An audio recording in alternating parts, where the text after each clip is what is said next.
Bueno, antes que nada, muy buenas tardes. Quiero en especial agradecer la oportunidad de que me dan para exponer algunos planteamientos en este foro, tanto al COPIPEP como a las demás instituciones de educación superior. Claro que cuando ya nos toca hacer la penúltima, parece como que ya todo, ¿no? Ya todo lo dijeron, pero sin embargo, lo que voy a exponer espero que sirva para este trabajo que se pretende realizar y también quiero reconocer la importancia del movimiento social del COPIPEP, porque definitivamente responde a una necesidad social que el próximo año estamos por cumplir el centenario de la promulgación de la Constitución de 1917 y pareciera que el escenario es diferente, pero la causa es la misma. Quiero retomar ahorita al constituyente del 17, cuando se luchaba por terminar con los monopolios, cuando se le otorgaba al Estado la propiedad originaria de la nación y posteriormente con las reformas que le siguieron, se trataba de hacer un Estado fuerte, un Estado que era un Estado empresario, un Estado regulador, un Estado interventor, o sea, con muchas facultades y atribuciones. A medida que han pasado los años, eso se va olvidando y todo ha ido en detrimento de algo que fue la fortaleza del constituyente del 17, las causas sociales, las cuestiones laborales. Ahora bien,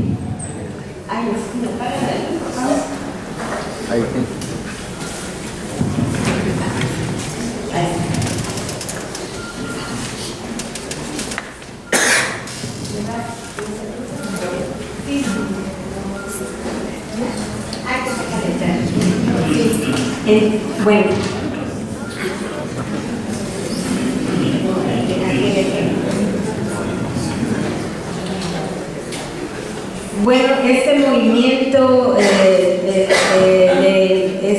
social del COPIPEP de alguna forma responde porque el Estado, o más bien la administración estatal que está por terminar, pues negó su responsabilidad, la responsabilidad de otorgar seguridad, de garantizar lo que es la seguridad social.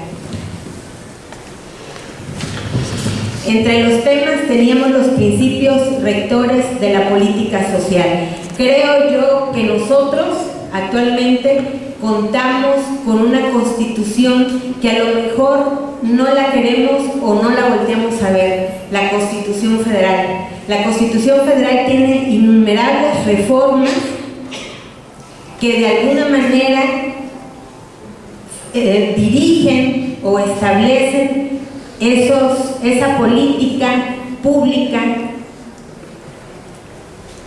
dan los principios en la que tiene que estar sustentada. Por eso la política social es de naturaleza pública, es una función que debe asumir el Estado, y para la construcción de una política social debe observarse el sistema para la protección de los derechos humanos. En este sentido, tenemos dos principios elementales, como son el principio pro persona y el principio de convencionalidad. Ese principio pro persona debe de abordarse a través o a partir de dos ámbitos, del ámbito individual y del ámbito colectivo. En este caso de la seguridad social, es importante ver que por un lado somos trabajadores que nos vamos a retirar y que el Estado nos tiene que garantizar una pensión. Pero la seguridad social no se reduce a pensiones y a jubilaciones. La seguridad va más allá de eso. La seguridad social es préstamos, la seguridad social es apoyar, dar una diversidad de actividades también para la plenitud de la vejez, para la recreación. La seguridad social implica también el tener otros tipos de beneficio, y ahí está el ámbito colectivo. Entonces el Estado tiene la obligación de hacer una política social pensada en lo individual y pensada en lo colectivo, pero también ya existe unos principios rectores a nivel internacional, y eso es el principio de convencionalidad. El Estado tiene que aplicar lo que más beneficio le da a la persona. Si a nivel internacional hay mejores derechos que los que tenemos a nivel nacional, tiene que tomar en cuenta los que están a nivel internacional. ¿Qué quiero decir con esto? Que a nuestras autoridades se les olvida que ellos son los que tienen que prepararse en materia de derechos humanos. Ellos son los que tienen que aprender a ejercer la acción pública a partir de estos principios, y anteriormente los compañeros ya habían hablado sobre esto. Pero hay más principios de la política social que están establecidos en nuestra Constitución. Los órganos del Estado tienen el deber de respetar, proteger, garantizar y promover los derechos humanos conforme a los principios de universalidad, interdependencia, indivisibilidad y progresividad. La universalidad significa en beneficio de todo ser humano, sin distinción de edad, género, raza, religión, ideas, condición económica, de vida, salud, nacionalidad o preferencias. La indivisibilidad e interdependencia significa que todos los derechos humanos deben cumplirse en la mayor medida, así sea en diferente grado, por la presencia de otro derecho fundamental que también debe respetarse y que resulte eventualmente preferible por asegurar un beneficio mayor al individuo, sin que el derecho que ceda se entienda excluido definitivamente, que ya lo había yo dicho. La progresividad es otro principio elemental, es la posibilidad de que los derechos humanos se pueden ver expandidos en razón de nuevas condiciones a favor del individuo o de la colectividad. ¿Qué pasa aquí? La administración de Duarte de Ochoa violentó tremendamente este principio de progresividad, porque su ley de pensiones 287, en lugar de brindar beneficios, fue en detrimento de la seguridad social y en la reducción de las pensiones a futuro. Todo esto se encuentra en el artículo 1 constitucional. Por otro lado, tenemos otro principio de estabilidad de las finanzas públicas y del sistema financiero. ¿Qué quiere decir? Que el Estado debe generar condiciones favorables para el crecimiento y el empleo. Esto está en el artículo 25 constitucional. La ley reglamentaria del artículo 25 constitucional es la Ley de Disciplina Financiera de las entidades federativas y los municipios, aprobada por el Congreso Federal el 17 de marzo de 2016 y promulgada por el Poder Ejecutivo Federal el 27 de abril de 2016. Esta ley es muy importante que la tomemos en cuenta en la lucha por la seguridad social. ¿Por qué les digo esto?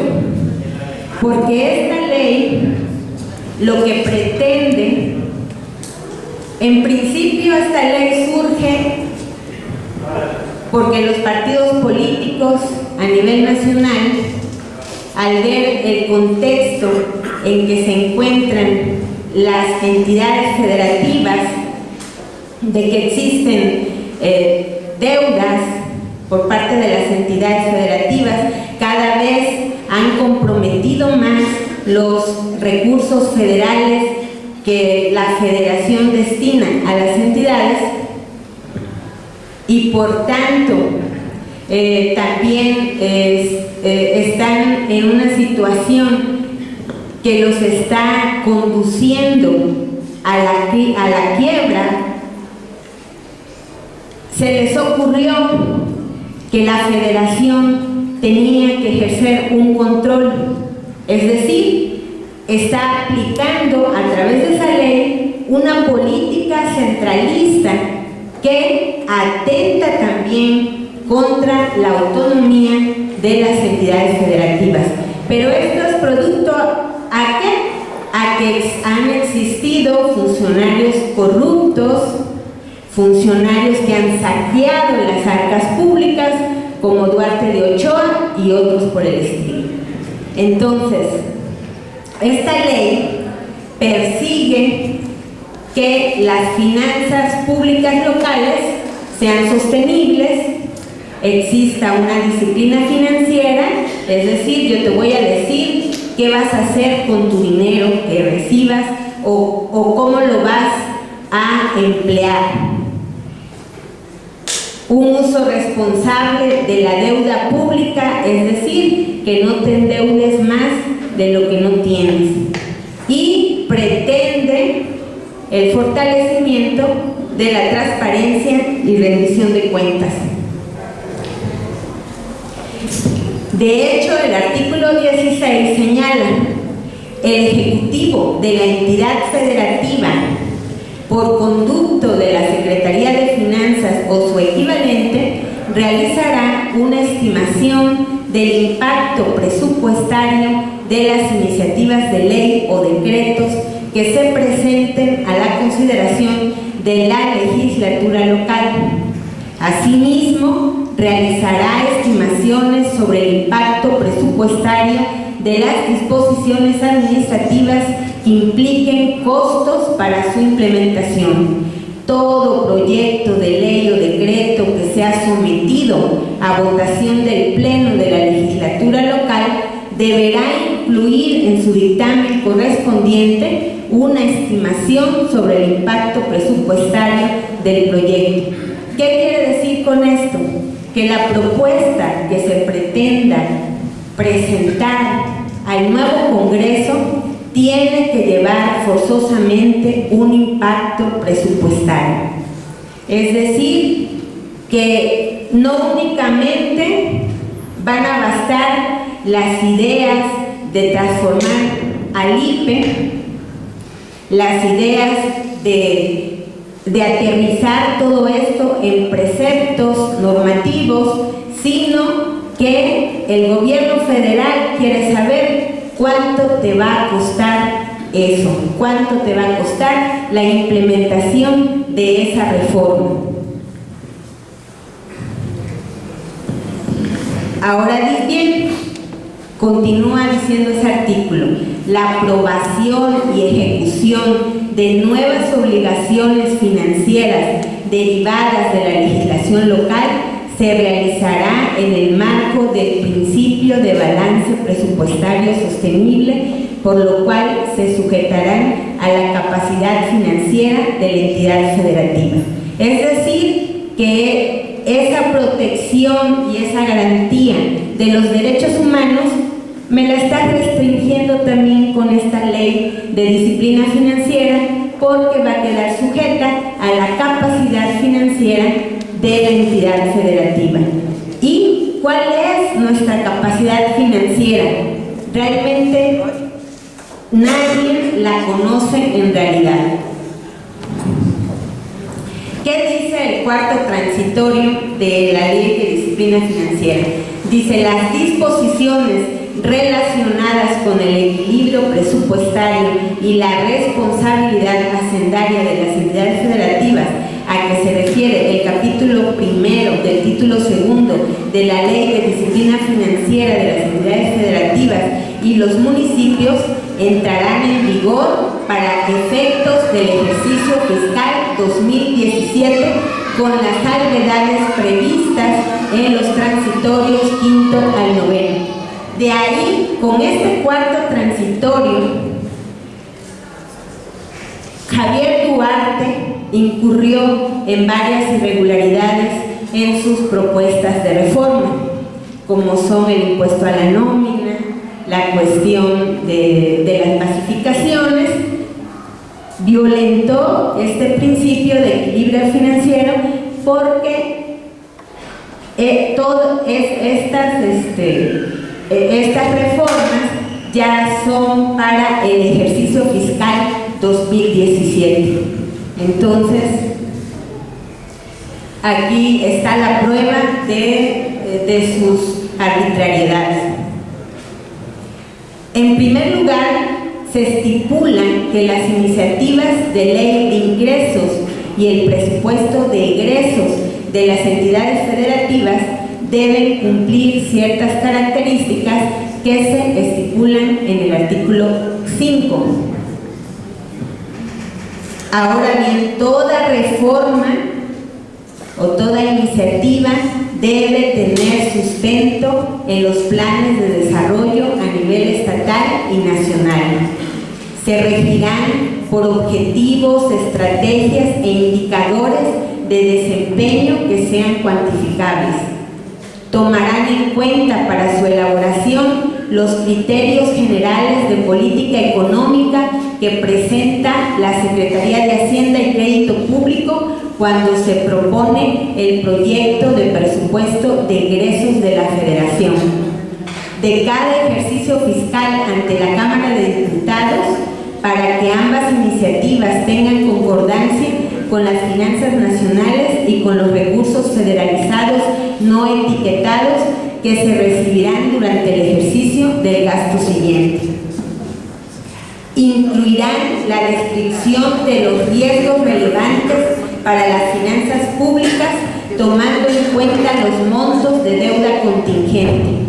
Deben incluir los resultados presupuestarios de los últimos 5 años del ejercicio en cuestión y reportar proyecciones de un periodo de 5 años en materia presupuestal. Debe incluir un estudio de las pensiones de los trabajadores. Todo esto tiene que ver con las iniciativas, todo esto tiene que ver con toda acción o con toda política que pretenda implementar el gobierno del Estado. ¿Qué quiere decir?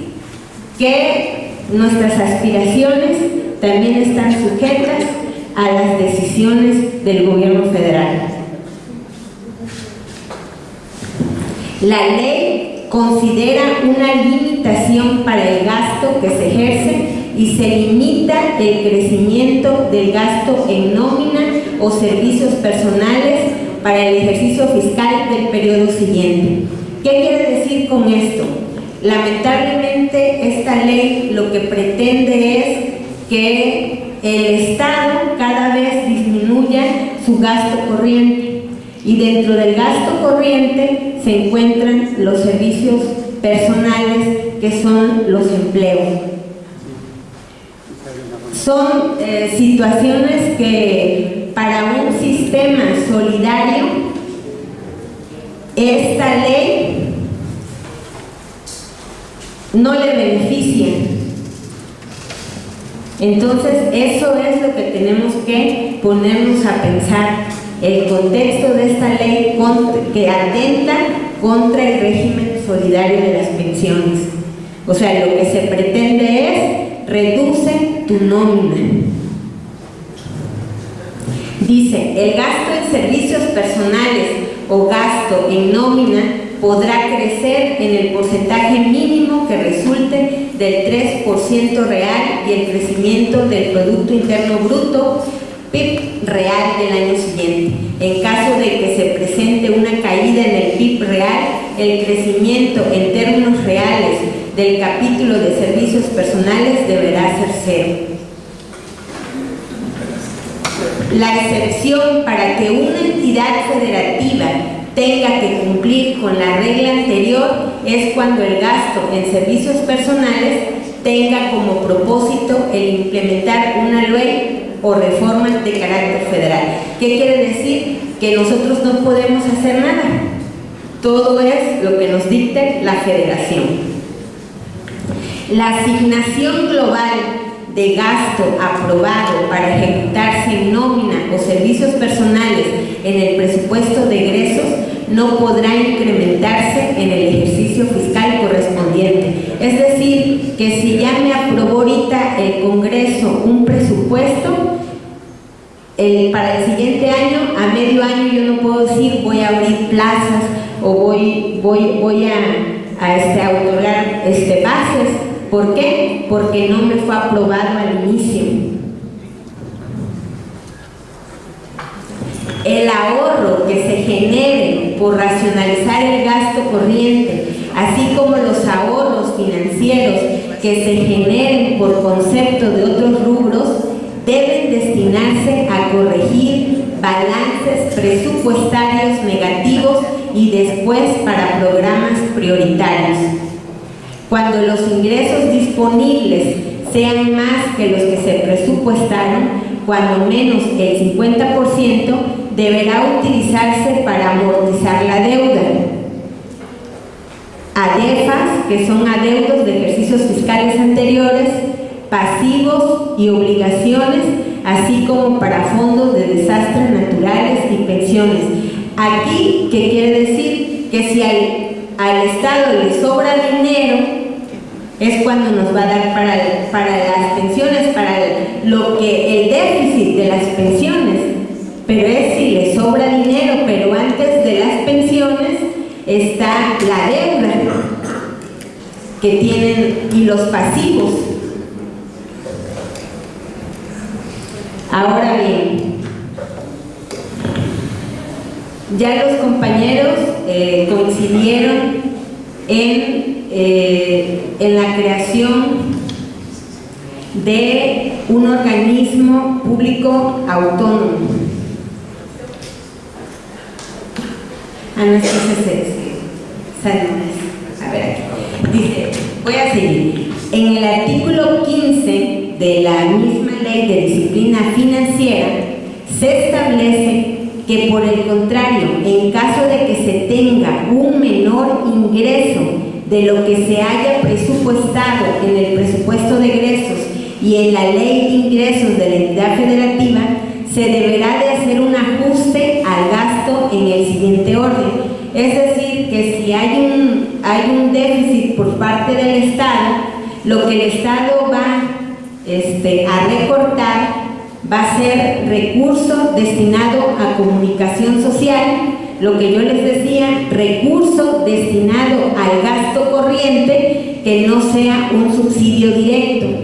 Esta palabrita de subsidio directo tiene mucho que ver con una política que ha caracterizado, pues ya o que caracterizó al Partido Revolucionario Institucional y a muchos partidos también, pero principalmente los que han estado en el poder, en el sentido de que esta palabrita de subsidio directo permite continuar aplicando una política clientelar. Es decir, dentro de ese gasto corriente, tú reduces nómina, pero no me vayas a reducir programas de carácter social que tenga yo que dar a determinados grupos. A lo mejor, no sé, se me ocurre ahorita dar despensas, dar láminas, o sea, esa política que de alguna manera clientelar ha ejercido el PRI durante muchos años, la protegen en esta frase de subsidio directo, porque a eso se refiere.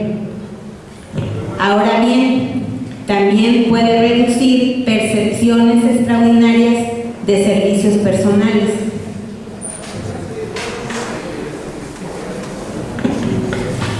Bueno,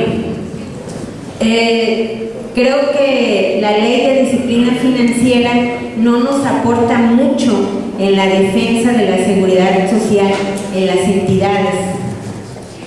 Al contrario,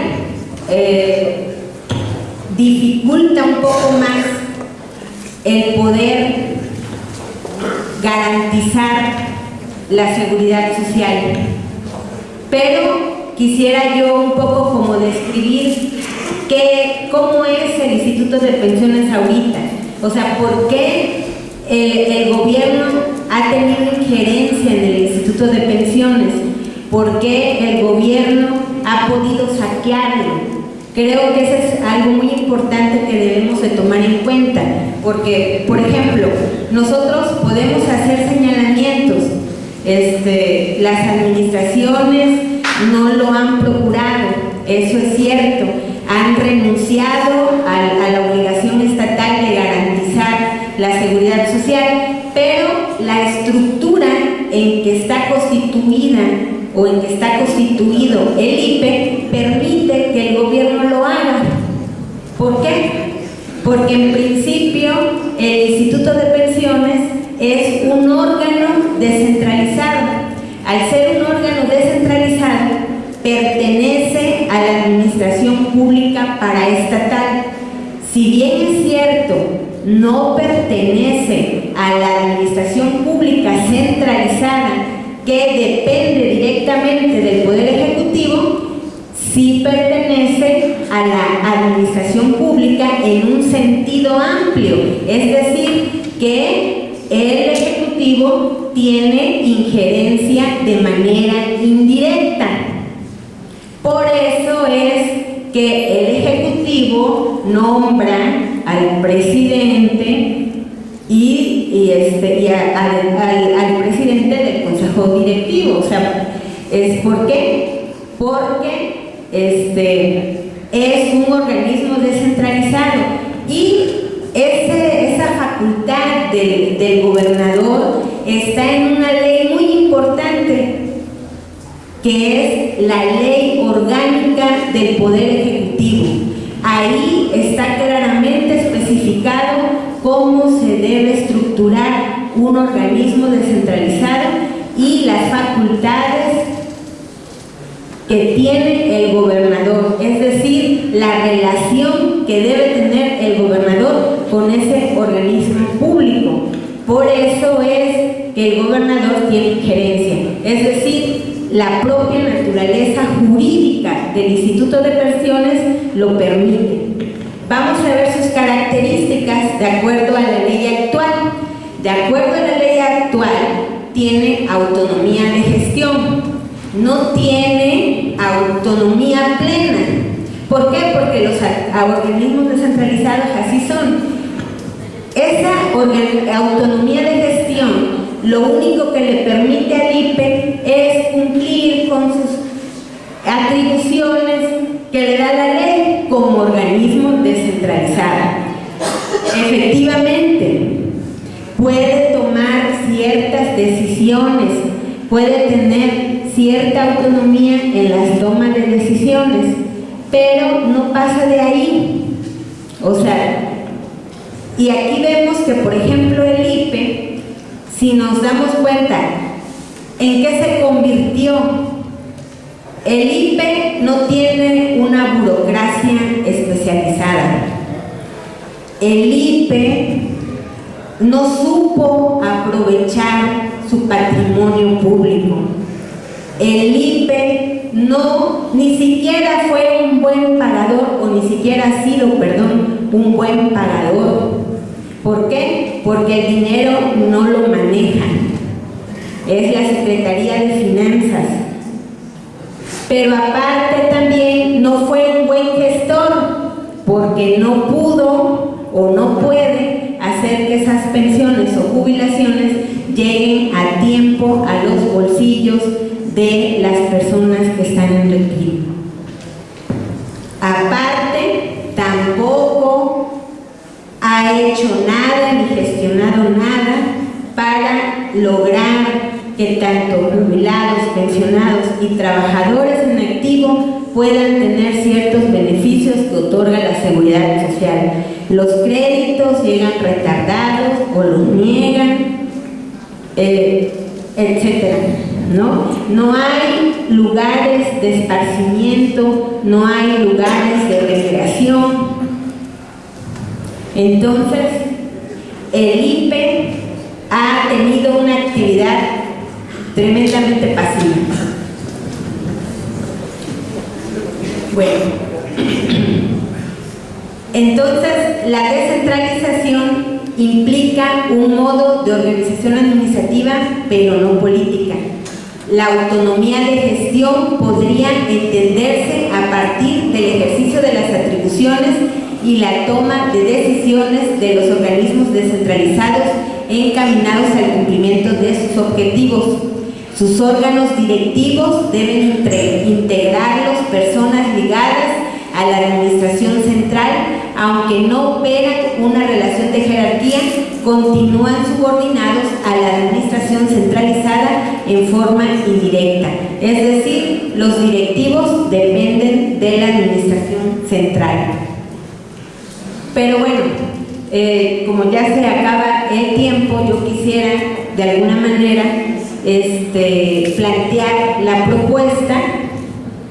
Considero que efectivamente, como lo han dicho los participantes anteriormente, el Instituto de Pensiones del Estado de Veracruz se tiene que elevar a nivel constitucional, es decir, se tiene que hacer una reforma a la Constitución de Veracruz para que el Instituto de Pensiones sea un órgano autónomo.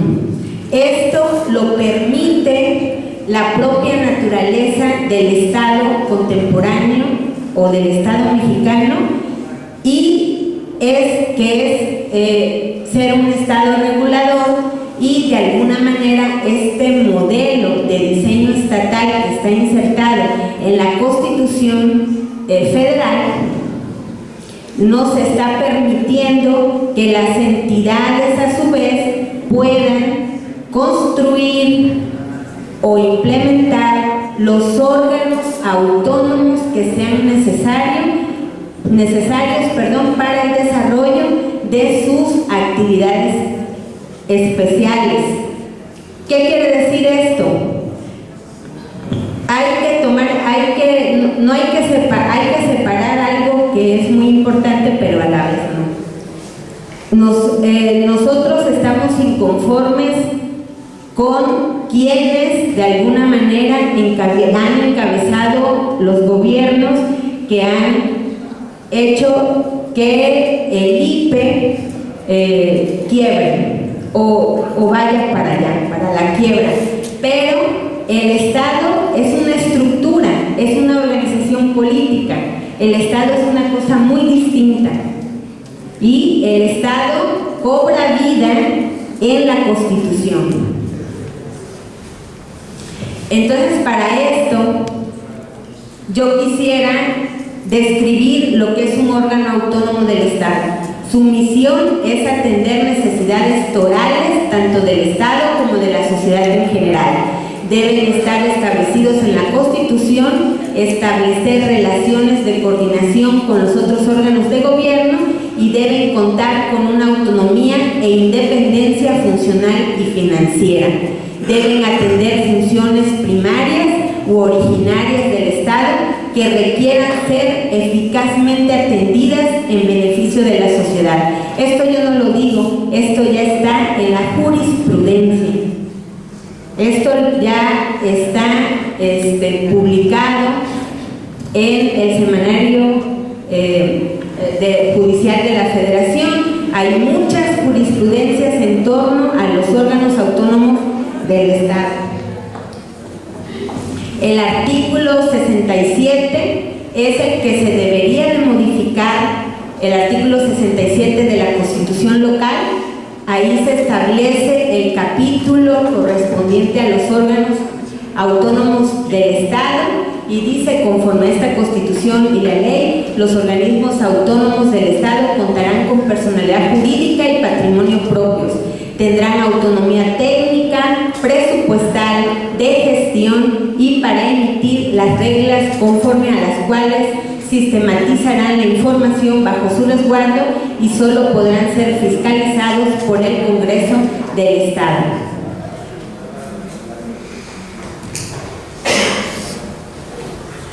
Mi propuesta podría ser un poco en torno a que en la Constitución quedara de la forma siguiente: la administración, preservación, fortalecimiento, garantía y tutela del régimen de prestaciones de los trabajadores al servicio de las dependencias centralizadas, entidades paraestatales o paramunicipales de la administración pública estatal o municipal, de los poderes legislativo y judicial, organismos autónomos y la Universidad Veracruzana, corresponde al Instituto de Pensiones como organismo autónomo del Estado de funcionamiento colegiado y de naturaleza especializada en materia administrativa, actuarial y financiera.